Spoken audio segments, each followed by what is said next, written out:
Tahiyatan mubarakatan min indillah. Assalamualaikum warahmatullahi wabarakatuh.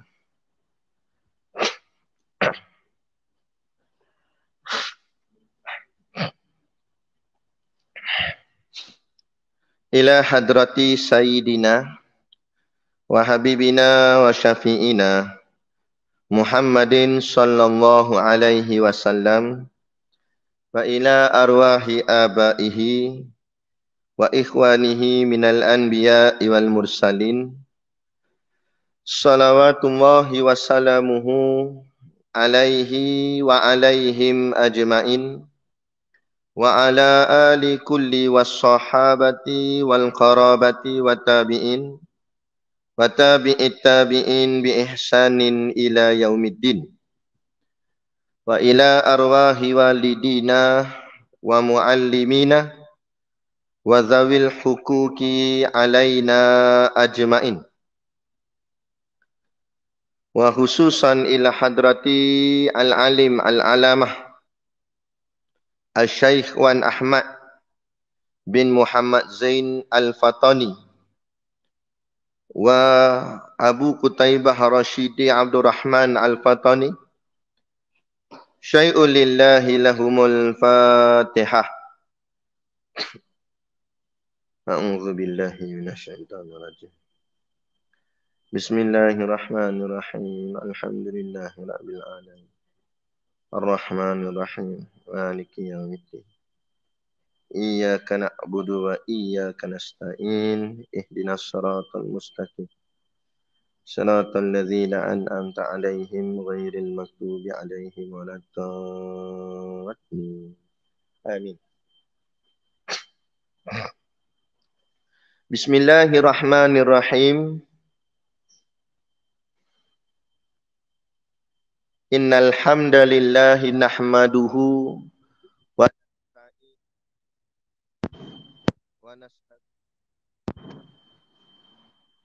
wa na'udzu billahi min syururi anfusina wa min sayyiati a'malina. May yahdihillahu fala mudhillalah wa may yudlil fala hadiyalah. Ashhadu an la ilaha illallah wahdahu la syarikalah wa ashhadu anna sayyidana Muhammadan abduhu wa rasuluh. Allahumma salli wa sallim ala sayyidina Muhammad wa ala alihi wa ashabihi wa tabi'ina lahum bi ihsanin ila yaumiddin. Subhanaka la ilma lana illa ma 'allamtana innaka antal alimul hakim. Rabbi shrah li sadri wa yassir li amri wahlul 'uqdatam min lisani yafqahu qawli. Wala haula wala quwwata illa billahil aliyyil azim. Amma ba'd. Dan lagi berkata hukama, laulal ilmu lakana nasu kal bahaim. Artinya, kalau bukan kerana ilmu, maka manusia itu sama seperti binatang. Moga-moga apa yang kita usahakan ini menjadi ilmu yang bermanfaat kepada kita untuk keselamatan kita di dunia dan di akhirat. Dunia selamat daripada tersesat perjalanan akidah kita, dan akhirat selamat daripada azab api neraka Allah dan dimuliakan di dalam syurganya Allah nanti di hari akhirat kelak. InsyaAllah amin. Ya Rabbal Alamin. Yang saya hormati Ustaz Azhan dan seisi keluarga, juga ahli dan kuasanya, yang amat-amat disanjungi para asatizah, alim-alim ulama, tuan-tuan guru, ustaz ataupun ustazah, khususnya Ustaz Ibrahim Istar yang baru menyelesaikan menyampaikan kuliah beliau. Mohonlah ditegur kepada hamba yang fakir dalam bidang ilmu ini. Sekiranya apa yang disampaikan dan dikongsikan ada salah dan silapnya, yang kita kasihi ayah-ayah, ibu-ibu, pemuda-pemudi, muslimin dan muslimat yang dirahmati Allah sekalian. Kita sambung kitab kita, Faridatul Faraid.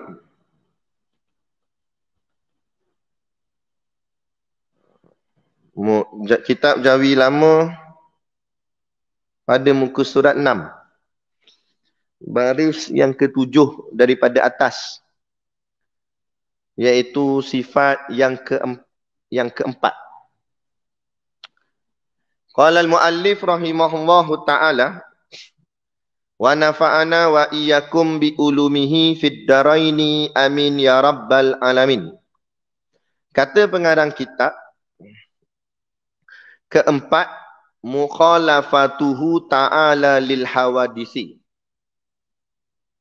Artinya, bersalahan Tuhan subhanahu wa ta'ala bagi segala yang baharu. Dan maknanya, ketiadaan menyamai Allah Ta'ala bagi segala makhluk. Dan jika pada satu wajah sekalipun, kerana segala yang baharu ini tiada sunyi ia daripada bahawa ada ia jauhar, atau ada ia arat. Dan Allah Ta'ala bukannya jauhar dan bukannya arat, maka tiada ia menyerupai akan sesuatu daripada makhluk sekali-kali. Maka jikalau mencampak tu, betul? Maka jikalau mencampak oleh syaitan pada zihin engkau bahawasanya apabila tiada ada Tuhan itu jirim dan tiada arat, maka apalah hakikatnya? Maka kata olehmu pada menolak demikian itu, tiada mengetahuikan Allah melainkan Allah jua. Tu. Tinggi perbahasan ni. Jadi kita nak sambung ni sifat Allah yang seterusnya, iaitu sifat yang keempat. Macam biasalah untuk kita nak memahami ilmu sifat 20 ni, kita kena bawa 5 poin. Macam biasa, setiap sifat ada 5 poin dia. Poin yang pertama, nama dia. Nama sifat ni apa? Mukhalafatuhu ta'ala lil hawadisi. Setengah kitab dia tak letak ta'ala, sama je. Kadang bunyi macam ni, mukhalafatuhu ta'ala lil hawadisi, macam kitab kita ni. Ada setengah kitab dia bunyi mukhalafatuhu lil hawadisi je. Ta'ala tu tak ada. Tak apa, tak ada masalah, sama je. Kalau saya terjemah satu-satu, mukhalafah tu maksudnya bercanggah, bersalahan atau berbeza. Hu tu domain. Domain kata ganti nama. Cakap Melayu kata ganti nama. Cakap Arab domer nama dia. Kata ganti nama. Hu tu maksudnya nya. Nya tu kata ganti nama, ganti kepada nama Allah. Jadi mukhalafatuhu bercanggahnya. Nya siapa? Nya Allah. Bersalahannya, nya Allah. Berbezanya, nya Allah. Sebab tu dia sandarkan dengan kalimah ta'ala. Balik kepada nama Allah kan, Allahu Ta'ala. Ta'ala tu pula ambil daripada perkataan ala. Ala maknanya atas atau tinggi. Ta'ala makna yang maha tinggi. Jadi sebab tu setengah kitab dia tak sebut ta'ala. Tak apa, sama je. Kalau dia tak sebut ta'ala, maknanya bersalahan Allah. Kat situ saja. Tapi kalau dia sebut ta'ala, bersalahan Allah ta'ala. Situ kan. Macam kita bagi salam lah. Assalamualaikum warahmatullahi wabarakatuh. Itu betul. Ada satu lagi pula style, kita bagi style lah ataupun cara nak bagi salam. Assalamualaikum warahmatullahi ta'ala. Warahmatullahi ta'ala wabarakatuh. Dia letak ta'ala. Jadi letak ta'ala ke tak letak ta'ala boleh, tak ada masalah. Dalam urusan di luar solat. Dalam solat tak boleh lah. Jangan pula Allahu Ta'ala Akbar. Tak boleh. Pergi tambah pula tak boleh lah. Kan? Tapi luar tak apa. Kita nak sebut Allah Ta'ala sebagai kita nak memuliakan Allah. Kan? Baik. Kemudian lil hawadisi. Asalnya li saja. Li tu maksudnya bagi. Untuk. Pada. Boleh belaka. Bagi untuk pada.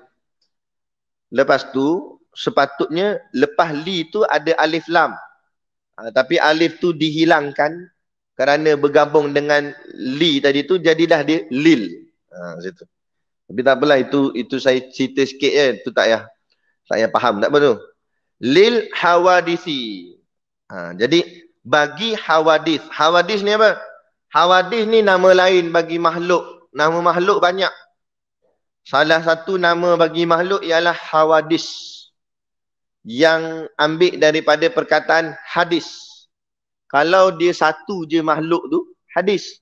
Kalau makhluk tu banyak, nama dia hawadis. Macam tu. Banyak lagi nama makhluk. Lagi nama makhluk syai'un. Sesuatu. Sesuatu tu makhluk lah, syai'un. Kalau satu, kalau dia banyak jadi asya'. Macam tu. Lagi nama makhluk lagi kaun. Kaun tu maksudnya kejadian. Kan kita alif sifat 20. Kan kaun tu makna kejadian. Kan kita baca dalam surah Yasin, kun fayakun, jadi maka jadilah ia. Kun tu kaun, jadi. Kalau satu kaun je. Tapi kalau banyak kaun tu, makhluk tu banyak, jadilah kainat. Macam tu pula. Itu sikit lah. Kita terang berkenaan dengan nama-nama atau bahasa yang diguna pakai untuk makhluk. Hawadis. Jadi, hadis ni maksudnya baharu. Kita dah belajar berkali-kali dah ni. Hadis artinya baharu. Makna baharu apa? Berubah-ubah. Jadi, lil hawadis tu bagi makhluk, bagi baharu-baharu. Baharu-baharu tu bagi makhluk yang sifatnya berubah-ubah. Okay. Itu dari sudut nama. Mukhalafatuhu ta'ala lil hawadisi pun boleh. Mukhalafatuhu lil hawadisi pun boleh. Tak usah gaduh lah. Itu nama dia. Baru poin yang pertama. Poin yang kedua, terjemah. Artinya bersalahan Tuhan subhanahu wa ta'ala. Itu ditambah subhanahu wa ta'ala. Tuhan tu Allah. Bersalahan artinya berbeza. Berbeza Allah Ta'ala bagi segala makhluk. Bersalahan Allah Ta'ala bersalahan Allah Ta'ala bagi bersalahan Tuhan Subhanahu wa Ta'ala bagi segala yang baharu. Baharu tu hawadis, makhluk.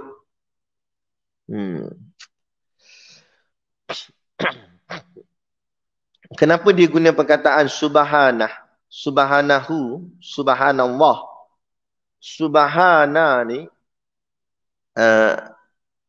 dia bermaksud menidakkan Allah Ta'ala daripada bersifat dengan sifat makhluk. Kerana makhluk ni sifatnya lemah. Makhluk ni sifatnya corak. Makhluk ni sifatnya tak guna. Tenang cerita. Sifat yang rendah-rendah, yang lekeh-lekeh, yang teruk-teruk, semua kat makhluk. Betul tak? Cuba jawab. Kita ni cerdik ke bodoh? Tengok. Tak nak ngaku. Bodoh. Ngaku kita, bodoh. Kan? Kita cantik ke bodoh? Aduh. Semua yang lemah-lemah tu semua boh kat kita. Sebab yang sempurna, yang baik-baik, yang elok-elok, semuanya milik Allah. Tetapi disebabkan Allah kasih pada kita, Allah berikan kelebihan-kelebihan itu pada kita. Maka jadilah kita cerdik. Tapi jangan kita sombong, sebab cerdik tu Allah yang punya. Asal kita bodoh. Bukan kita seorang ni, semua. Ulama-ulama besar pun, Dr. Yusuf Qardawi contohlah. Kan? Siapa lagi ulama lagi? Sebut nama siapa-siapa. Ustaz Azhan pun. Tak kira siapa-siapa. Masa dia lahir dulu, dia pun tak kerti apa. Betul tak? Saya kata nak mengajar kitab, nak baca Iqra' pun belum erti lagi. Alif Bata pun baru kenal. Belajar sikit-sikit, Allah berikan kefahaman, Allah berikan ilmu. Lama-lama boleh baca Bata baca. Alif di atas alif, di bawah i, alif di depan u. Boleh. Itu pun jenah kena rotan, nangis 14 kali dah. Kan? Tu Allah bagi. Kan? Sampailah kali lancar. Mula rangkak juga baca Quran tu. Allazi, macam tu. Lama-lama allazina yu'minu. Okey dah. Kan? Allah bagi tu. Allah bagi. Itu menunjukkan bahawa bukan kita yang punya. Kepandaian, keelokan, segala yang baik-baik tu sebenarnya semuanya daripada Allah. Adapun kita segala kekurangan. Jadi makhluk itu lambang kekurangan. Makhluk itu lambang kekurangan. Maka mukhalafahnya Allah, berbezanya Allah dengan makhluk, dengan maksud Allah tidak terkena langsung sifat makhluk padanya. Sebab apa? Sebab makhluk tu kekurangan. Maka Allah tidak sama sekali kekurangan. Macam tu. Ya, maka menidakkan perkataan itu atau menidakkan kekurangan ada pada Allah, kalimahnya namanya subhanallah. Subhanallah tu maksudnya maha suci Allah. Maksud maha suci Allah, suci Allah daripada terkena sifat makhluk yang lemah itu. Sebab tu kita sebut subhanallah, subhanallah, subhanallah, kita berzikir. Selama ni kita duduk berzikir subhanallah, subhanallah, kadang tak faham. Lah ni kita faham dah. Bila kita sebut subhanallah, subhanallah tu maksudnya maha suci Allah, maha suci Allah daripada terkena sifat-sifat kekurangan makhluk. Mana Allah langsung tak ada kekurangan. Tak ada. Yang ada kekurangan ni makhluk. Gitu. Baik. Bersalahan Tuhan Subhanahu Wa Taala bagi segala yang baharu. Selesai. Dan lagi dia kata. Dan maknanya mana? Maknanya mukhalafatuhu ta'ala lil hawadisi itu. Okey. Sekarang ni poin yang ketiga. Poin yang kedua, terjemah. Kita dah terjemah dah. Mukhalafah tu maksudnya bersalahan. Hu tu Tuhan Subhanahu Wa Taala lil hawadis. Li tu bagi, hawadis segala yang baharu. Okey, selesai. Lepas tu pergi yang ketiga, maknanya. Poin yang ketiga, makna pula.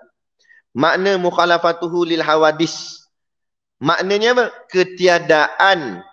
Ketiadaan ni maksudnya menafikan, menolak sangkaan orang atau sangkaan siapa-siapa yang mengatakan persamaan Allah dengan makhluk. Mana kita tolak ketiadaan menyamai akan Allah Ta'ala itu bagi segala makhluk. Kita tolak orang yang mengatakan Allah sama dengan makhluk. Perkataan dia mukhalafatuhu lil hawadis. Sebab tu kita lawan sungguh Wahabi. Sebab apa? Sebab Wahabi bila baca ayat Quran dia jumpa yadullah fawqa aydihim. Bila ditanya ma makna yadullah, dia buka kamus. Yadun maknanya tangan. Jadi bila baca ayat tu yadullah, tangan Allah. Kita pun tanya apa makna tangan Allah? Dia kata maknanya Allah bertangan. Tangan-tangan tu sifat makhluk. Bila sifat makhluk ianya lemah. Jadi kita tolak mana pula? Bukan itu maksud dia. Itu bukan maksud Allah ada tangan. Ya. Maka dari situlah ulama kita mentakwil yadun itu dengan makna kuasa. Jadi bila Allah sebut yadullahi fawqa aydihim, kuasanya Allah di atas kuasa mereka. Bukannya tangan Allah di atas tangan mereka. Sebab bila sebut tangan, apa otak kita akan fikir? Fikir tangan. Walaupun dia jawab macam ni. Tapi dia jawab macam ni, Ustaz. Tangan Allah tu tangan Allah lah. Tak sama dengan tangan kita. Tapi tangan juga. Walaupun dia jawab macam tu, nampak macam betul juga. Tapi tak kena juga. Bila sebut tangan, akan ada bermain di fikiran kita tangan tu rupanya macam mana. Mesti kita bayang macam tangan. Akhirnya kita membayangkan tangan Allah. Cuma kita kata, tangan Allah dengan tangan kita tak sama lah. Tangan Allah besar kot. Macam tu. Tapi bayangan itu tetap tangan. Tangan tu anggota. Anggota itu sifat makhluk. Maka rosak akidah. Tak boleh diterima. Tu bahaya Wahabi ni. Tu kita cerita bukan pasal gaduh dengan Wahabi ni. Gaduh apa ni? Masalah akidah. Sampai dia menjisimkan Tuhan. Meletakkan Tuhan ada anggota badan, itu namanya mujassimah. Mujassimah ni maksudnya menjisimkan Allah. Menyerupa bentukkan Allah. Tak boleh. Rupa bentuk ni makhluk. Bentuk-bentuk ni makhluk. Bentuk petak bulat kan kita masa kecil-kecil dulu. Cikgu Tadika ajar. Ini circle, ini bulat. Ini segitiga, ini petak, ini hexagon. Itu semua dipanggil bentuk. Bentuk tu semua namanya makhluk. Mana boleh Tuhan tu berbentuk-bentuk, berupa-rupa. Kan? Habis macam mana rupa Tuhan? Wallahu a'lam. Tu je jawapan. Dia pun kata, ustaz ni tak alim ni kata. Sebab tu dia tak tahu. Dia jawab orang alam. Nak alim sangat, pi mengaji dengan ayah pin. Ada. Takat tu je lah. Kita punya kefahaman takat tu. Kita tak boleh pergi jauh. Kan? Pergi jauh dia jadi sesat. Jadi takat ni. Sebab tu kita baca. Subhanaka maha suci engkau ya Allah. La ilma lana. Kami tidak mempunyai pengetahuan. Illa ma'allamtana. Selain dari apa yang engkau ajarkan kepada kami. Maknanya pengetahuan yang kita tahu ni sekadar yang Allah beri. Tak boleh lebih. Allah bagi takat tu. Kita paksa nak lebih kak, dia jadi mereng. Dia jadi gila. Atau panggil gila isim. Sebab melebih-lebih. Sebab tu kadang-kadang macam golongan macam Ayah Pin, Rasul Melayu tu Haji Kahar, yang ajaran-ajaran sesat ni lah. Kadang-kadang bukan pasal tak mengaji, tapi terlebih mengaji.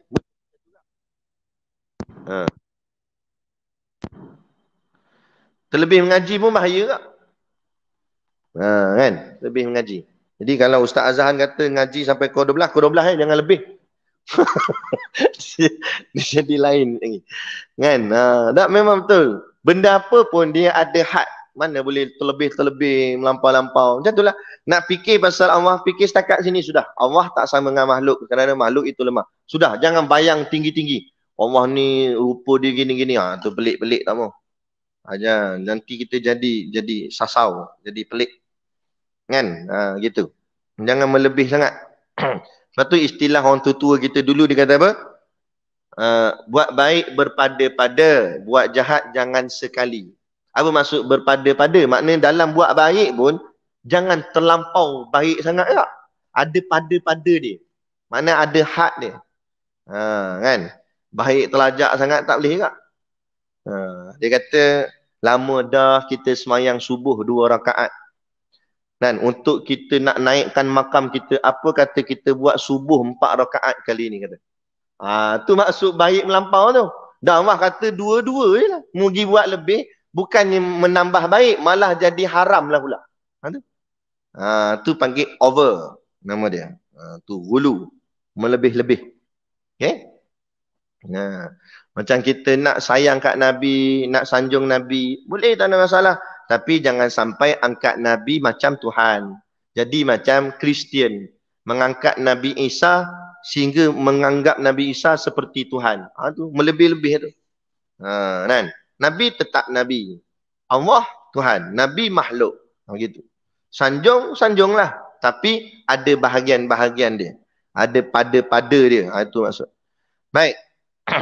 Dan maknanya ketiadaan menyamai Allah Ta'ala bagi segala makhluk. Dan jika pada satu wajah sekalipun. Maksud satu wajah ni maknanya satu bahagian atau satu kedudukan. Okey. Kerana segala yang baharu ini tiada sunyi. Ia daripada bahawa ada ia jauhar atau ada ia arat. Okey, baik. Kat sini dia jadi pening sikit. Saya ajar gini dulu. Rasanya dah cerita tapi cerita je lah, kadang-kadang lupa juga kan. Makhluk ini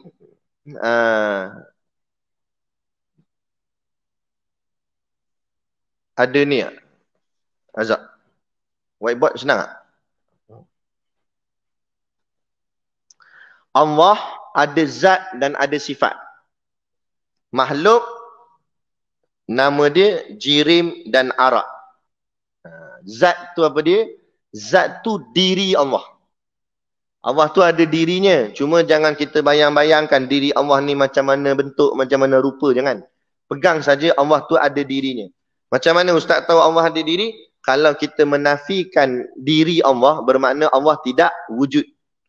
Setiap sesuatu yang wujud mesti ada zatnya, ada dirinya.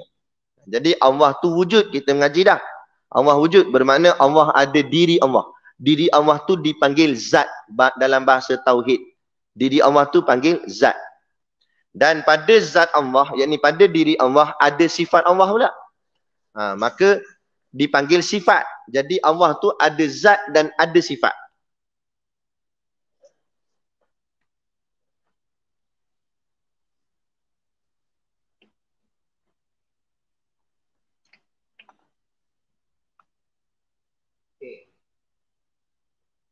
Allah ada zat dan ada sifat. Tetapi hati-hati dalam mengaji. Jangan pula kita faham Allah itu terbahagi dua. Satu zat, satu sifat. Faham macam tu sesat lagi kafir. Okay? Jangan faham macam tu. Cuma kita kena faham Allah ada zatnya dan ada sifatnya. Maksud zat diri Allah. Allah tu ada dirinya. Tapi dirinya macam mana? Jangan kita fikir-fikir dan jangan bayang-bayangkan. Tunggu kiamat sajalah nanti. Kalau Allah izin untuk melihat diri Allah, kita dapat melihat Allah insya-Allah. Macam tu. Dan pada diri Allah tu ada sifat-sifat Allah. Sifat-sifat itulah nanti kita akan belajar pada bahagian sifat ma'ani. Contohnya mendengar. Mendengar tu sifat Allah. Melihat sifat Allah. Berkata-kata sifat Allah. Jadi sifat tu ada pada zat Allah. Ada pada diri Allah. Okay? Kemudian, makhluk tak? Allah mencipta makhluk.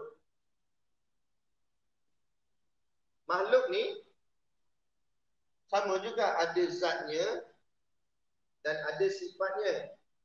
Tetapi ulama tauhid dia dia tak nak bagi kita ni nampak sama antara makhluk dengan Allah, maka ditukar perkataan zat ni kepada perkataan jirim.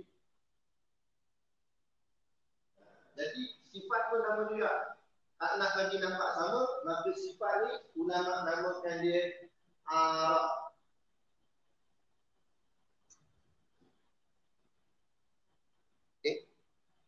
Ni faham?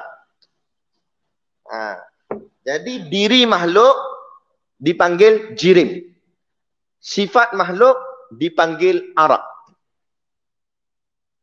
Untuk Allah, zat dan sifat. Untuk makhluk, jirim dan arak. Macam tu. Supaya mukhalafah. Supaya nampak beza. Jangan nampak sama. Dan ada sebab kenapa ulama namakan jirim dan arak tu. Okey, kerana kenapa ulama menamakan bagi zat makhluk atau diri makhluk tu dengan nama jirim? Okey, macam ni lagi satu sebelum pergi jauh.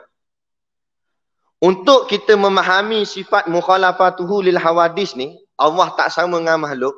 Kita nak bicara pasal Allah, kita tak tahu. Sebab kita tak pernah tengok Allah. Kan? Tak pernah melihat Allah. Tapi yang kita pernah melihat ialah ciptaan Allah. Ciptaan Allah tu makhluk. Sekarang ni perbahasan tajuk yang kita nak bahas ni, mukhalafah ta'ala lil hawadis. Allah tak sama dengan makhluk. Jadi sebabkan kita tak pernah melihat Allah, tapi kita pernah melihat makhluk, maka kita belajar tentang makhluk, dan bila kita faham makhluk, kita bersalahkan dia dengan Allah. Faham? Belajar makhluk dan canggahkan makhluk tu dengan Allah. Itu yang ulama sebut, man arafa nafsahu faqad arafa rabbahu. Siapa yang kenal dirinya iaitu makhluk, barulah dia kenal siapa Tuhannya. Gitu. Okey.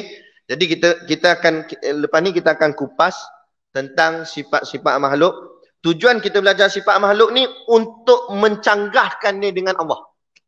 Faham? Pertama kita tengok pelan-pelan. Kalau tak faham tanya. Okey, kenapa dinamakan diri makhluk tu sebagai jirim atau juga disebut jirmun? Kalau dengan baris ni jirmun. Kalau ni talatun. Ini jirmun. Tapi bahasa orang mengaji panggil jirim lah. Kenapa dinamakan jirmun ataupun jirim? Kerana maksud jirim ialah mengambil ruang dan mengambil lapang. Sesuatu yang mengambil ruang atau mengambil lapang. Kerana itulah diri bagi makhluk. Setiap makhluk ni, tak kiralah siapa pun dia, yang namanya makhluk, makhluk itu mengambil ruang dan mengambil lapang. Contoh dalam surau kita ni, dia ada ruang. Bila kita masuk, kita dah mengambil sebahagian ruang dalam surau ni. Lagi ramai, lagi ruang tu diambil. Itulah yang dinamakan jirim atau jirmun. Mengambil ruang, mengambil lapang. Okey. Jadi bila kita faham makhluk tu jirmun, mengambil ruang, mengambil lapang, mukhalafahkan dia dengan Allah. Bermakna Allah tidak mengambil ruang, tidak mengambil lapang. Boleh faham? Sebab Allah tak sama dengan makhluk. Makhluk mengambil ruang, mengambil lapang. Allah tidak mengambil ruang dan tidak mengambil lapang. Setakat ni faham? Boleh tak? Boleh pergi lagi. Kalau tak boleh, kita turun lah. Makan nasi lah bawah. Kan? Kalau boleh, kita sambung sikit ni. Okey, mengambil ruang, mengambil lapang. Allah tidak. Kalau faham, saya nak tanya soalan. Saya pernah tanya. Try tengok sekali lagi. Faham tak faham? Allah di dalam alam atau di luar alam? Kan kita ni duduk dalam alam. Kan? Alam. Sekarang ni nak tanya. Allah duduk dalam alam ke duduk di luar alam?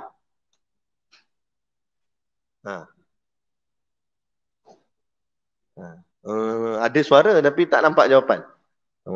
Dibincang dulu. Bincang. Di dalam alam ke di luar alam? Luar alam. Jawapan lain ada? Tidak bertempat. Yelah, tahulah tak bertempat. Jadi alam, dalam alam ke luar alam? Dia kalau macam soalan objektif tu, Allah di luar alam atau di dalam alam? Dia ada 3 choice, 3 pilihan. A, di dalam alam. B, di luar alam. Dan C, tidak kedua-duanya. C. Dalam pun tidak, luar pun tidak. Sebab apa? Dalam alam pun ruang, luar alam pun ruang. Ni dalam surau ni ruang tak? Kalau kita keluar daripada surau ni, ada ruang tak? Ada kat ruang. Macam tu. Dia faham? Jadi Allah tak ada kait dengan ruang dan lapang. Tak ada. Kerana Allah bukan jirim. Makhluk jirim. Dia kena ada ruang. Dia ngambil ruang. Sama ada ruang kat dalam ke, ruang kat luar ke, dia tetap mengambil ruang. Itulah namanya makhlukun. Makhluk. Allah tidak. Okay. Clear yang tu dulu. Jelas betul-betul. Jadi sebab itulah kita tak boleh terima Wahabi kata Allah duduk di langit ke apa. Sebab langit ke apa ke semuanya ruang. Allah bukan jirim. Allah tak mengambil ruang. tidak mengambil lapang. Okey. Kemudian daripada jirmun itu pula dia pecah kepada dua. Satu namanya jismun.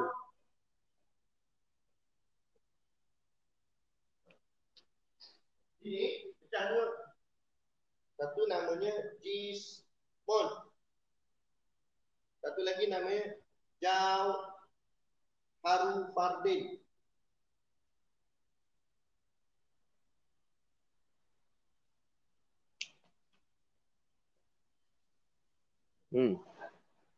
Satu jismun atau kita panggil jisim.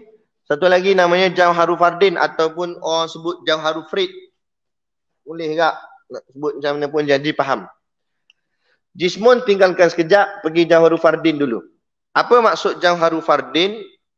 Jauharufardin ni sesuatu benda yang terlampau kecil sehingga dia tak boleh dibahagi-bahagi dah. Dia tak boleh potong dua, dia tak boleh pecah sebab kecil sangat. Contohnya ulama bagi kata atom. Macam kita belajar sains tu atom. Atom, proton, neutron. Bukan proton kereta tu. Proton sains tu. Neutron. Apa lagi? Elektron. Tron-tron tu lah. Benda-benda yang dalam sains kita belajar benda tu halus sangat. Kecil sangat. Kecilnya sampai tak boleh nak dibahagi-bahagi dah. Sebab terlalu kecil. Itulah istilah nama makhluk itu namanya jauharufardin. Di sini juga memberi faham bahawa ulama alim ilmu sains. Diorang duk pelikih ulama kan, boleh buat apa, kata Tok Lebah ni jadi khalifah tahlil boleh kata. Pelikih. Ni ulama kaji sampai tahap ni. Maknanya ulama pun tahu ilmu sains. Jauharufardin nama dia. Ulama namakan dia jauharufardin. Sesuatu yang terlalu kecil sehingga tak boleh dibahagi-bahagi dah. Jadi jauharufardin tu makhluk, bukan Allah. Bermakna Allah, betul kita kata Allah tak boleh dibahagi-bahagikan. Tapi Allah bukan jauharufardin. Allah bukan kecil sangat sampai tak boleh bagi dah. Kalau Allah kecil, macam mana Allah boleh buat alam yang begini besar? Jadi Allah tak ada kait dengan kecil besar. Jadi Allah bukan jauharufardin. Jauharufardin tu makhluk. Makhluk yang terlalu kecil. Yang juga diciptakan Allah. Baik. Macam kita semua ni kan. Kita ni dijadikan daripada gabungan atom-atom, molekul-molekul. Yang kecil-kecil tu. Kan? Itu kalau kita belajar sains, sesuatu yang sepatutnya orang belajar sains ni makin kuat akidah dia. Tapi kenapa pergi sekolah mengaji sains, akidah tak kuat juga? Sebab dia temu sains dulu, baru temu Allah. Patut belajar agama dulu. Bila kita belajar macam ni dalam soal akidah, patut kita baru sambung belajar sains, apa jadi? Barulah nampak Allah semuanya. Tapi dah belajar sains dulu, tak nampak Allah lah. Kena pula dalam buku sains duk naik-naikkan nama Mak Saleh orang putih ni. Itu yang tak nampak Allah. Yang dia nampak Isaac Newton, Abraham Bell, kan? Nama-nama orang Israel tu. Nah, itu akhirnya jadi macam tu kita. Baik, selesai. Jauharufardin selesai. Sekarang pergi yang sebelah sana tu, jismun atau kita panggil jisim. Jisim ni dia terbalik dengan jauharufardin. Tadi kita sebut jauharufardin sesuatu makhluk yang tak boleh dibahagi-bahagikan sebab dia dah terlalu kecil. Adapun jisim, beza dia dengan jauharufardin, dia adalah makhluk yang boleh dibahagi-bahagikan. Itu saja maksud dia. Jadi apa jua jenis makhluk yang boleh dibahagi-bahagikan, maka namanya jisim atau jismun. Kita belajar sains pun ada sebut jisim kan. Itu bermakna sains tu tiru sini. Orang putih tu tiru sini. Kan? Jismun. Apa jismun tu? Kipas, lampu, kita, bangunan ni semua. Semua ni boleh dipecah-pecah tak? Boleh. Boleh dipecah-pecah, jisim. Boleh dibahagi-bagi, itu namanya jisim. Kemudian pula, daripada jisim tu turun ke bawah. Dia ada bawah lagi. Dia pecah lagi. Di sini pecah dulu tak? Satu namanya latifun. Satu lagi namanya katifun. Katifun.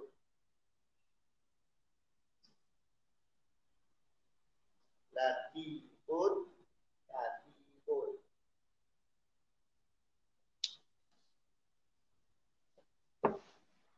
Okey, boleh nampak ke maka dia tak berapa terang. Latifun, kasifun. Kita bagi kasif dululah, kasif belah sana. Jismun, kasif. Jismun, makhluk yang boleh dibagi-bagi dalam bentuk kasif. Apa makna kasif? Kasif artinya kasar. Maksud kasar ni jisim yang jenis boleh dilihat dengan mata kepala. Maksudnya makhluk yang kita boleh nampak dengan mata kepala kita ni. Sebab tu orang panggil mata kasar. Sebab kita ni jisim kasif namanya. Semua ni kita nampak apa? Kita nampak tak kipas? Nampak tak orang, kawan kita sebelah apa semua ni? Ini semua kasif. Dan makhluk macam kita semua ni beranggota.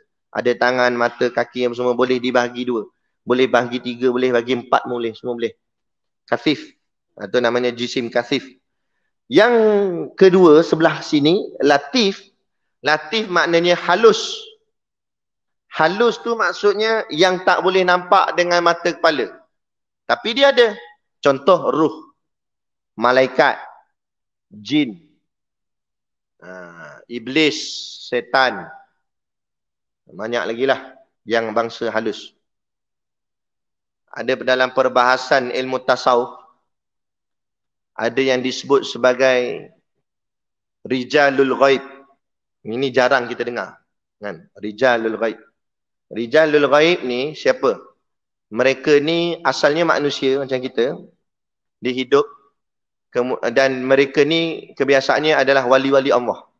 Aulia Allah. Masa hidupnya. Kemudian wali-wali pun dia tetap meninggal. Sedangkan Nabi pun wafat, meninggal. Apatah lagi juga wali. Akhirnya wali-wali Allah ni dia meninggal dunia. Bila dia meninggal dunia, ada kadang-kadang atas izin Allah. Allah yang matinya jasad dia. Tapi rohnya Allah izinkan terus hidup di bumi. Dan roh dia berlega dalam kehidupan kita. Dan kerjanya membantu perjuangan Islam. Itu dipanggil rijalul ghaib nama dia. Rijal makna lelaki. Ghaib yang tersembunyi. Lelaki yang tersembunyi. Atau kadang-kadang ada apa-apa masalah. Dia akan hadir datang. Contoh di Palestin ke sebagainya tengah perang. Dia datang. Atau kadang-kadang kita nampak ada yang pelik-pelik ke sebagainya. Tak usah pelik lah. Itu semua tentera-tentera Allah, bantuan daripada Allah. Allah hantar. Wali-wali Allah ni dan sebagainya. Itu dipanggil rijalul ghaib. Dan dia juga makhluk juga. Tapi makhluk yang bangsa jisim latif. Yang halus. Yang sampai halusnya kita dengan mata kita ini kita tak nampak.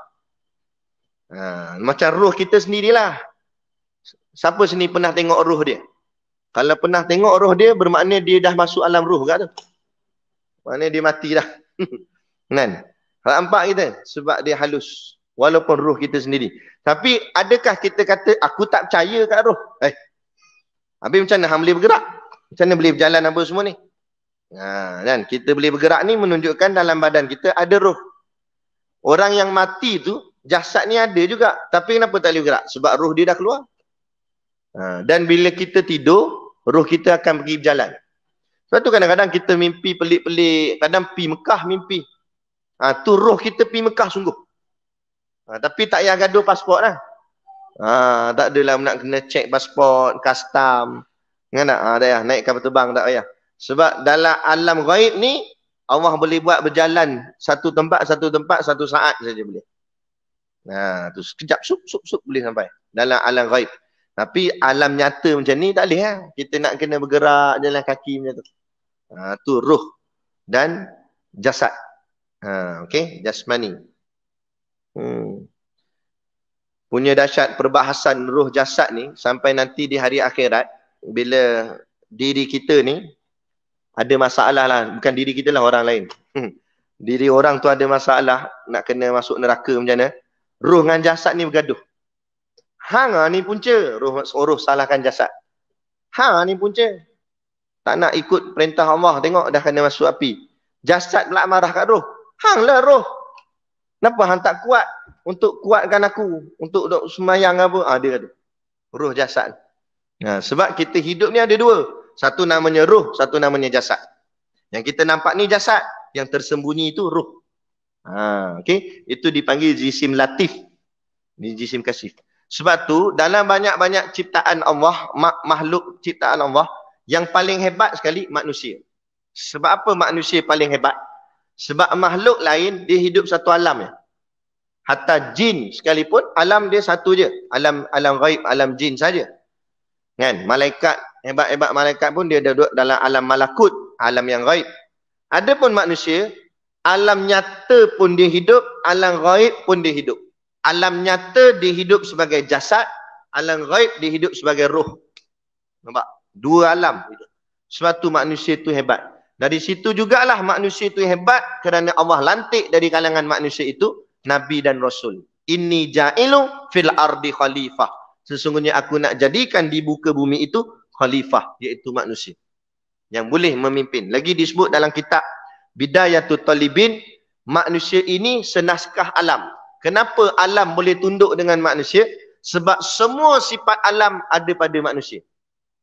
Semua sifat alam ada pada manusia. Sebab tu manusia boleh mentadbir urus alam ni. Manusia yang boleh jaga bumi alam semua ni. Makhluk lain tak boleh. Sebab apa? Sebab semua sifat alam ada pada dia. Saya bagi satu contoh. Sifat harimau. Bukanlah harimau tu sendiri, sifat dia. Sifat harimau ni apa? Kita kenal dia harimau ni dengan apa? Dengan garang dia. Kan? Maka sifat harimau tu ada pada manusia. Ada tak manusia yang perangai macam harimau? Assalamualaikum. Orang bagi salam pun nak marah. Tak kena je dia ni. Marah aja. Cengih aja muka dia. Tu sifat harimau. Garang aja. Kalau cakap tu kuat, sekilo dengar. Sifat harimau. Ada orang dia ada sifat matahari. Sifat matahari tu duduk kat dia. Bukan dia jadi matahari. Sifat dia. Apa sifat matahari? Sifat matahari menerangkan sesuatu yang gelap. Kita ni waktu siang ni jadi terang sebab ada matahari. Sebab tu bila matahari tu sembunyi duduk kat tempat lain, kita jadi gelap. Sebab asal bumi ni gelap. Adanya matahari tu yang jadi terang. Jadi sifat matahari tu menerangkan yang gelap. Ada manusia, dia boleh menerangkan hati orang yang gelap.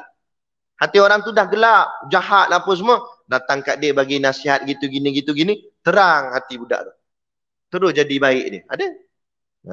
Tu sifat-sifat ni, sifat alam ni semua ada pada manusia. Sebab tu warna kulit kita warna tanah, kita dijadikan daripada tanah. Nampak? Rambut kita tumbuh macam pokok, macam pohonan, dia bertumbuh. Kan? Mana semua alam tu ada kat kita. Sifat bumi tu, sifat alam tu ada pada kita. Sebab tu dia boleh mentadbir urus alam. Jisim latif dan kasif, dua-dua dia ada. Latif pun roh, kasif tu jasad. Mana nak cari makhluk lain macam tu? Tak ada. Manusia je. Itu. Jadi apa tujuan kita belajar ni? Semua ni bukan Allah. Latif pun bukan Allah, kasif pun bukan Allah. Jadi Allah tak macam kita. Allah juga tak macam ruh. Jangan ingat, sebab ruh ni ghaib, Allah pun macam ruh juga. Tak. Sebab ruh tu kasif, latif. Allah bukan latif, Allah bukan kasif. Allah. Ini tujuan kita belajar. Tujuan kita belajar mengenal makhluk untuk menolak Allah tidak seperti makhluk. Jadi makhluk ini semua. Allah bukan ini semua. Okey? Boleh? Faham? Jadi Allah tidak kasif, Allah tidak latif, Allah tidak jisim, Allah tidak jauharu fardin, Allah tidak jirim. Semua tidak. Itulah maksud menidakkan tadi yang disebut tadi ni. Makna dia. Dan maknanya ketiadaan menyamai Allah Ta'ala bagi segala makhluk. Tidak menyamakan Allah dengan makhluk, tidak menyamakan semua ni dengan Allah. Boleh? Selesai bahagian zat. Kita nak selesai bahagian jirim. Kita nak beri bahagian arat sana tu.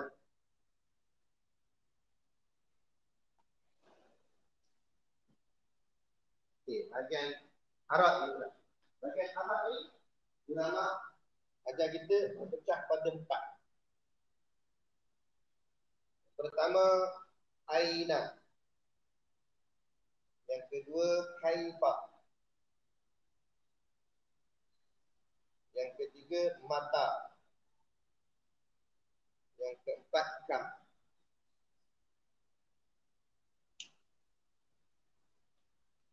Okey. Aina, kaifa, mata, kam. Kita pergi satu-satu. Dari ujung sana. Aina dulu. Apa maksud aina? Aina artinya di mana. Aina. Aina anta. Di mana awak? Aina tu maknanya di mana.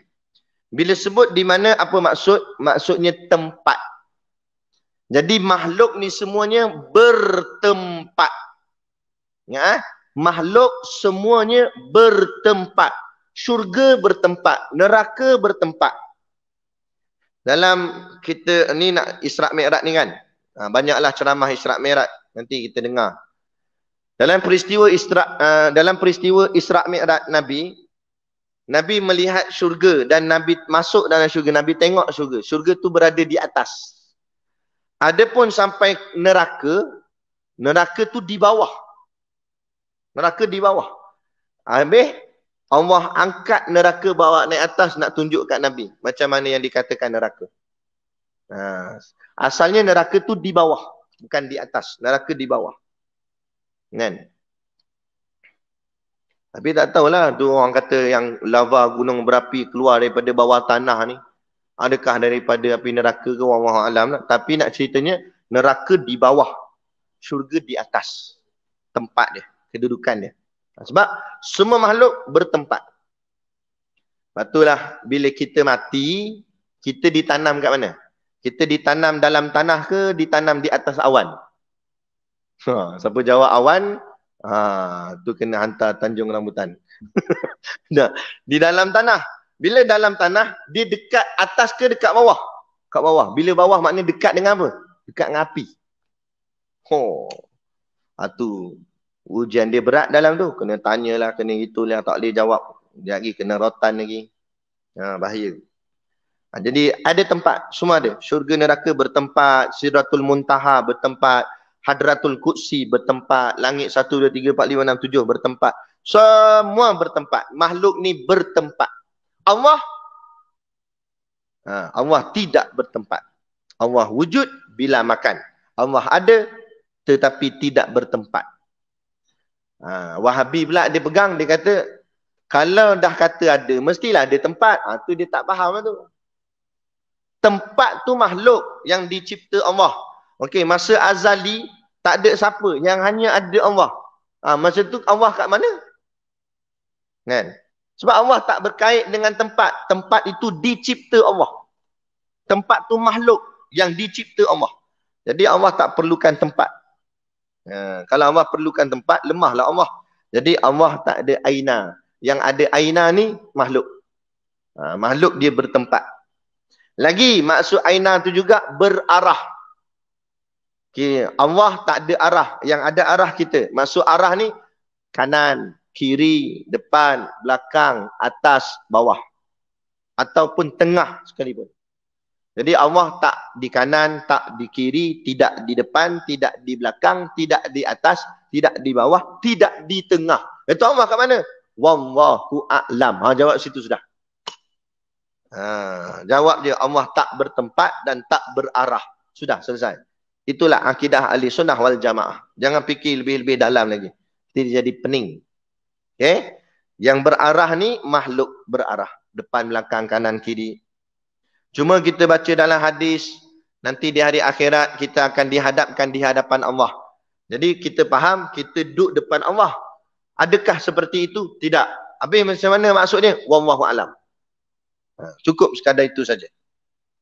Sebab kalau kita kata Allah duduk depan kita, maknanya Allah bertempat lah. Sebab kita bertempat, tempat kita di padang mahsyar.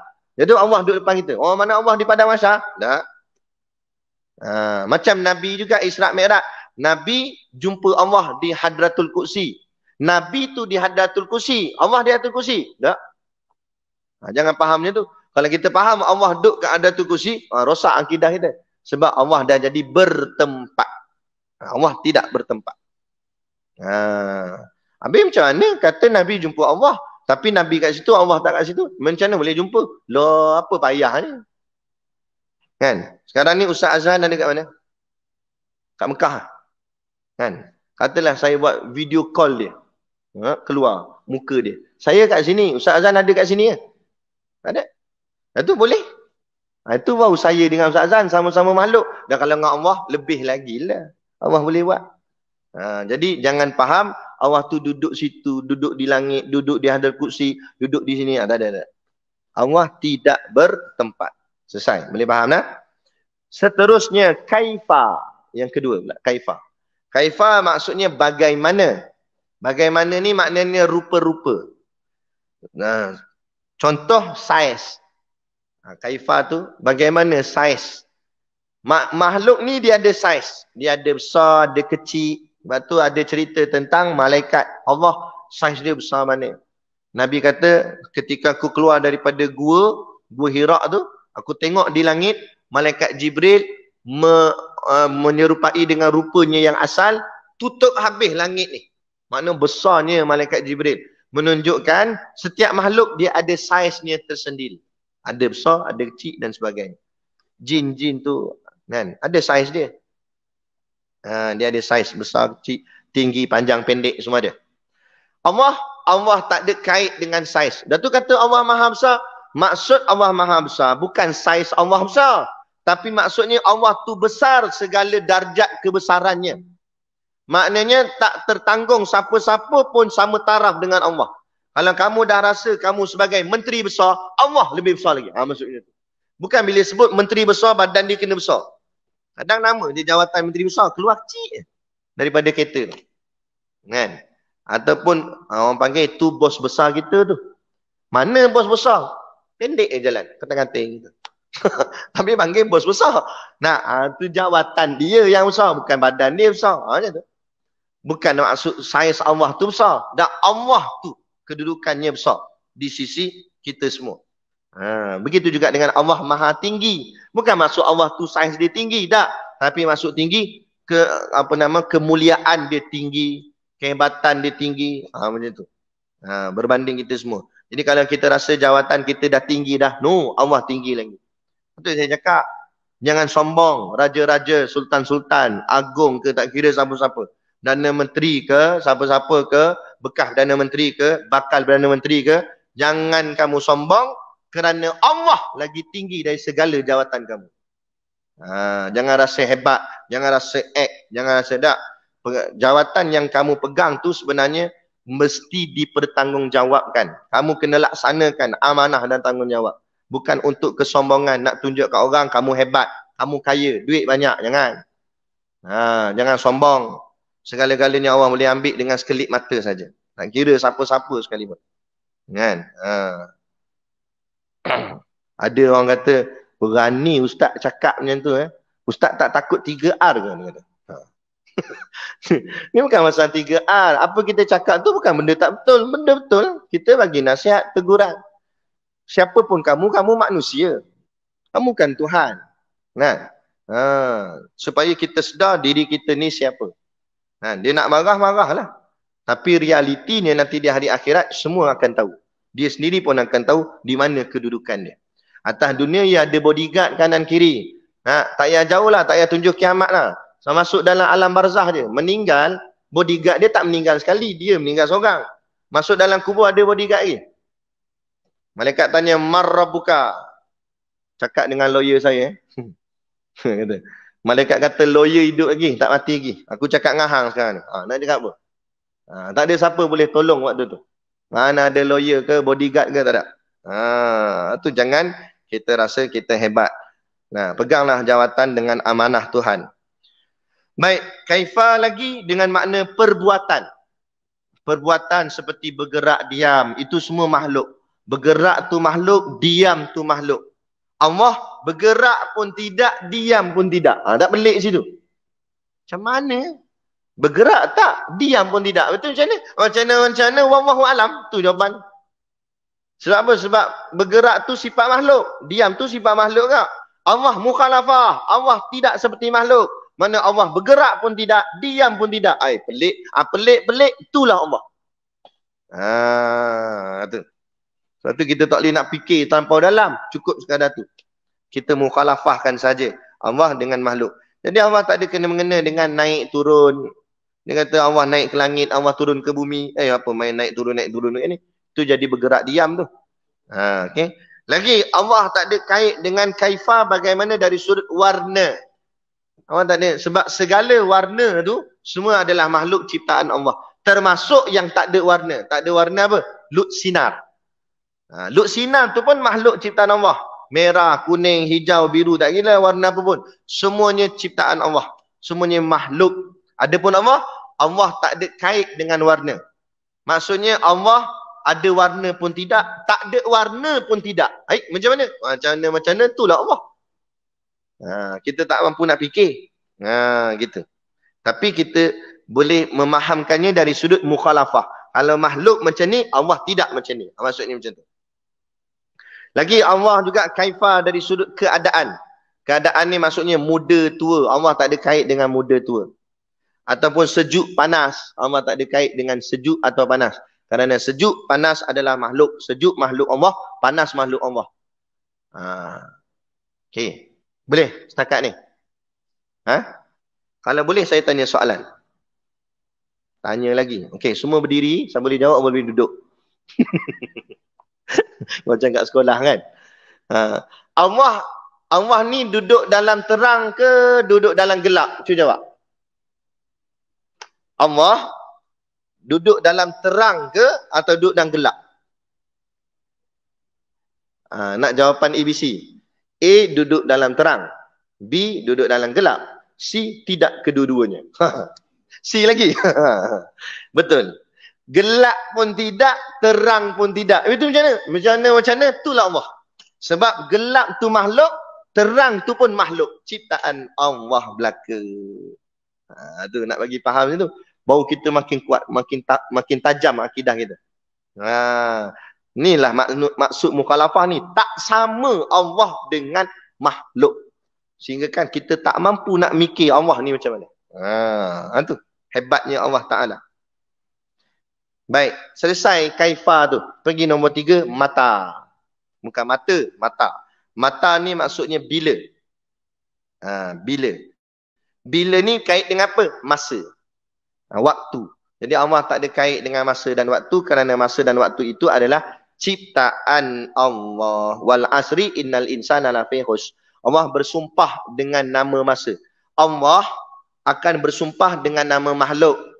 Kita pula makhluk kalau nak bersumpah mesti dengan nama Allah. Macam tu. Jadi bila Allah kata demi masa, Allah bersumpah tu demi masa, nak maksudkan masa tu ciptaan Allah, makhluk Allah. Kerana Allah bila bersumpah, Allah akan bersumpah dengan nama makhluk dia. Demi masa Allah kata. Kan? Demi masa maksudnya masa tu makhluk Allah. Jadi masa dahulu, sekarang, akan datang, tahun 80, tahun 70, itu semua makhluk, bukan Allah. Allah tak ada kait dengan dahulu, sekarang, akan datang, bila-bila, tak ada. Contoh macam kiamat. Kiamat ni dari sudut masa belum berlaku pada diri kita.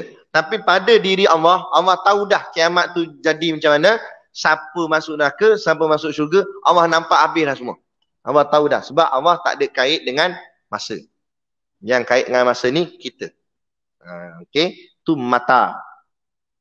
Okey, mata.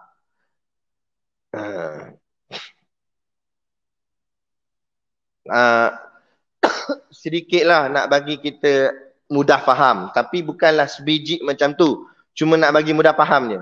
Kadang-kadang kita tak boleh nak faham. Macam mana Allah tak kait dengan masa. Contohnya macam ni. Kan ada orang buat filem. Dalam satu filem tu, CD tu, cerita tu dah komplit daripada mula sampai habis ending dia. Kan? Walaupun tengah-tengah cerita tu pergolakan hero macam nak kena bunuh apa semua. Hero dah kena tikam dah. Kita tengok Allah habis menangis-nangis dah kita. Rupanya ending tu, pisau tu boleh terpelanting balik, hero bangun balik. Dalam filem selalu cerita Hindustan kan, cerita keling kan. Cerita dia memang belik-belik. Kan? Hero dah kena bakar dalam api, keluar balik. Tu cerita tu sebenarnya dah lengkap. Dah ada dah lengkap cerita tu. Kan? Tapi kita ada CD tu kita ada dah. Kita dah tahu dah ending dia macam mana. Tapi masih kita play, cerita tu bergerak ikut masa. Plot cerita tu. Sampailah ke endingnya. Macam ni, hidup kita ni macam satu CD dah kita ni. Hidup kita ni semua ada dah. Daripada awalnya sampai habisnya. Semua ada. Sampai ke kiamat, sampai ke apa semua ada. di sisi ni Allah. Dan Allah dah tahu dah kita ni siapa dia syurga, siapa neraka, siapa semua Allah tahu. Semua dah ada dah. Cuma sekarang ni cerita tu seolah-olah maknanya di play. Sekarang tengah play. Ikut plot lah. Ikut plot dia. Tapi tahu dah, Allah tahu dah semua. Kan? Sebab tu kita kena berhajat pada Allah. Sebab kita tak tahu ke depan kita ni jadi apa. Kita tak tahu. Saya dulu tak pernah fikir jadi ustaz. Tak pernah langsung, tak terlintas langsung di kepala. Masa sekolah rendah, ayah tanya nak jadi apa? Nak jadi askar. Nak masuk sekolah menengah nak jadi engineer. Pergilah masuk sampai universiti apa semua bagai. Keluar dah kerja setahun. Kerja elok dah. Tak tahu tiba minat nak belajar agama, pergi pondok. Dan belajar pondok tu pun bukan niat nak jadi ustaz. Cuma nak betulkan diri je. Aku ni banyak tak reti lah. Akidah tak tahu, semayang banyak lagi tak betul. Itu je. Tiba-tiba Tok Guru kata boleh tak entah ganti anak. Kat mana Tok Guru? Kat Masjid Berwas. Itu tempat pertama saya berkuliah. Bolehlah insyaAllah Tok Guru doa-doakan saya. Tak apalah. Entah cakap lah apa yang entah dah mengaji tu, entah cerita kat masyarakat. Itu first time. Masa tu bagi salam pun menggigil. Assalamualaikum. Aircon atas ni peluh satu badan. Masa tu takut nak tengok orang, takut tengok kipas je. Assalamualaikum warahmatullahi wabarakatuh sampai habis. Tengok kipas je. Nervous lagi masa tu, tak reti lagi kan. Tapi tak apa. Tak tahu. Sampai Kota Raja. Anak kita pun tak tahu. Dulu saya memang pergi dah Kota Raja. Tapi saya jadi driver. Dulu saya bawa Tok Guru. Masa tu kelas ni bukan kat atas ni. Kelas tu kat bawah. Kat tepi sungai. Yang ada pondok kayu tu. Kat situ lagi. Saya bawa Tok Guru. Tok Guru pergi kuliah. Tak pernah saya sangka hari ni saya duduk di sini. Lepas tu tulis lah tu whiteboard ni. Itu semua Allah tahu semua dah. Kita baru tahu. Kita tak tahu kan. Nak Perdana Menteri tukar tak tukar kan. Dia kata SD cukup dah. Kan 120 lah apa semua. Tapi itu kita kata Allah lebih tahu. Apa nak jadi lepas tu Allah lebih tahu. Lepas tu kita kena berharap kepada Allah. Itu mata. Selesai. Yang terakhir, yang keempat, kam. Kam tu maksudnya berapa. Kam umruka, berapa umur awak. Berapa-berapa dalam bahasa Arab, kam. Jadi maksudnya kam ni berbilang. Dari sudut anggotanya ada berbilang-bilang. Makhluk ni berbilang-bilang. Ya, kita panggil kita ni manusia. Tapi dalam kategori manusia, kita ni ada tangan tak? Ada kepala, ada kaki. Tangan ni pun satu makhluk tak? Maknanya terjadinya satu makhluk hasil gabungan makhluk-makhluk. Makhluk-makhluk gabung jadi satu makhluk. Jadi jadinya kita manusia kerana makhluk kepala, makhluk tangan, makhluk badan, makhluk kaki bergabung. Daripada tangan tu pula ada makhluk daging, ada makhluk urat, ada makhluk darah. Sebab itu nanti di hari akhirat Allah kata apa? Tangan akan berkata-kata. Mulut ni dikunci mati, tangan ni bercakap. Ya Allah, tuan badan aku ni, dia ambil gini-gini. Dia pegang gini-gini. Tangan cakap. Kaki pula bercakap. Kaki kata, Ya Allah, tuan aku ni, hari tu dia berjalan sana, berjalan sini. Tapi bagus Ya Allah, sebab dia berjalan naik atas bukit. Aku ingat dia nak pergi mana, mandi sungai ke apa. Rupanya dia pergi ngaji kat Kota Raja. Kaki cerita. Harap-harap anggota badan kita ni cerita benda baik-baik lah untuk kita. Baru kita selamat. Lepas tu, kita pun boleh macam mana tangan boleh bercakap. Itu makhluk Allah buat. Allah bagi dia bercakap. Itu kam. Beberapa. Allah tidak begitu. Allah bukan ada tangan, kaki apa semua macam tu. Merepek. Mengarut. Allah bukan roh, bukan tisu, bukan daging, bukan tulang. Kan? Allah tak ada semua tu. Jadi keempat-empat tu semua adalah arat. Yakni sifat bagi makhluk. Dan maksud arat tu sendiri ialah sesuatu yang mendatang. Sifat kita ni asal tak ada, kemudian baru ada. Itu panggil arat nama dia. Contoh macam cerdik, pandai. Asal kita pun tak pandai. Pandai tu datang kemudian dengan izin Allah. Kita ada mata, tapi kita tak boleh melihat lagi masa baby dulu. Kemudian Allah izinkan kita melihat sedikit demi sedikit. Sampai satu tahap nanti dah tua pun Allah ambil balik melihat kita. Mata ada, tetap ada mata. Tapi melihat tu koi lama koi tak berapa nampak. Tu jadi rabun. Siapa tu? Dia kata, kenyik mata. Siapa tu? Ustaz ke? Dia kata. Tak berapa nampak dah. Telinga, gitu tak? Masa lahir dulu telinga kita ada tak? Ada, bukan baru tumbuh. Dari kecil lagi ada, tapi mendengar. Tak mendengar lagi. Masa baby tak dengar lagi. Allah berikan sikit-sikit sampai kita boleh mendengar. Sampailah kita naik dewasa, dengar kita jelas. Tapi koi tua pula, Allah ambil balik-balik. Sebab Allah yang punya. Allah bagi dan Allah ambil balik. Koi lama, koi tak berapa dengar. Telinga ada, besar telinga. Ha? Apa dia? Dah jadi tak berapa dengar.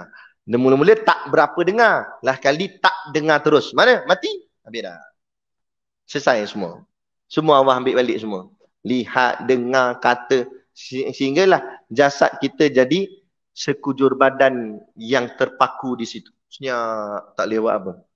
Lalat hinggap pun tak boleh tepis. Masa hidup, lalat hinggap kat hidung, kita tepis gini.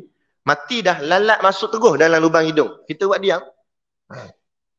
Tak boleh buat apa dah. Sebab segala tu Allah dah ambil semula. Sebab itu Allah yang punya, bukan kita yang punya. Tu.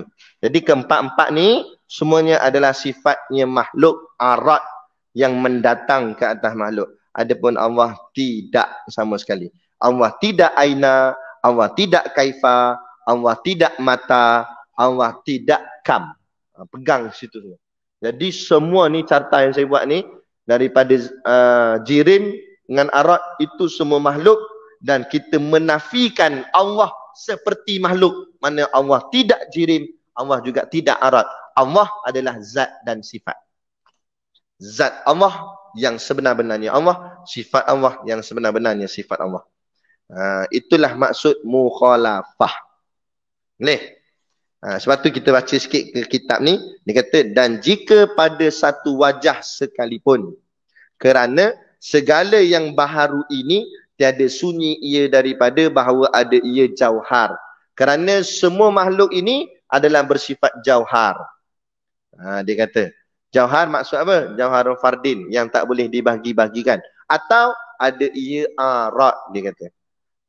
Ataupun dia tu arat, yakni sifat yang mendatang tadi tu. Itu kita semualah tu. Dan Allah Ta'ala bukannya jauhar dan bukannya arat. Allah bukan ni jirim yang kita duduk mengaji ni, yang termasuk jauhar ni tu dan arat ni tu. Allah bukan semua tu. Maka tiada ia menyerupai akan sesuatu daripada makhluk sekali-kali. Allah tak serupa dengan makhluk walaupun sedikit pun tak ada. Tak ada. Jadi kata Allah kan melihat, kita pun melihat. Kan tu sama tu Ustaz? Tak sama.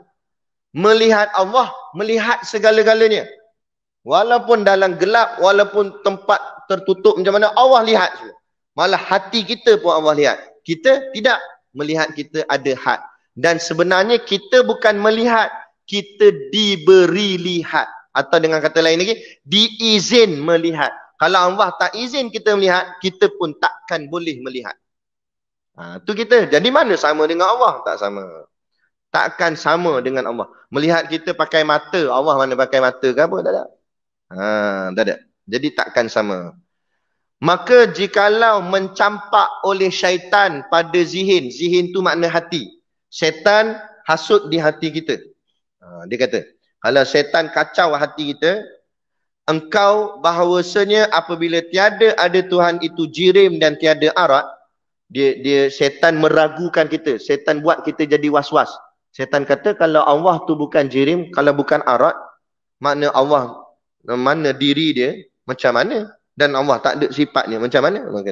Maka apalah hakikatnya? Jadi Allah ni macam mana? Macam diri. Saya kata, Allah tidak bergerak dan tidak diam. Syaitan akan ragukan kita. Macam mana? Bergerak pun tidak, diam pun tidak. Sepatutnya, kalau tak bergerak, mesti diam. Kalau tak diam, mesti bergerak. Ini tiba-tiba bergerak pun tidak, diam pun tidak. Syaitan akan buat kita jadi was-was. Ini Syekh kata. Dia kata macam mana bergerak tidak, diam pun tidak. Pelik ni, dia kata. Maka Tuhan tu macam mana? Dia buat timbul persoalan kat kepala otak kita ni. Maka kata olehmu, jadi Syekh ajar. Macam mana nak jawab dengan syaitan tu? Maka kata olehmu pada syaitan tu menolak demikian itu. Tolak dia. Jangan layan dia. Kita jawab balik, tiada mengetahuikan Allah Ta'ala melainkan Allah Ta'ala jua. Maksudnya, aku tak tahu Allah ni macam mana, melainkan hanya Allah sahaja yang tahu tentang Allah sendiri. Maksud dengan kata lain, wallahu a'lam. Aku tak tahu. Hanya Allah saja yang tahu.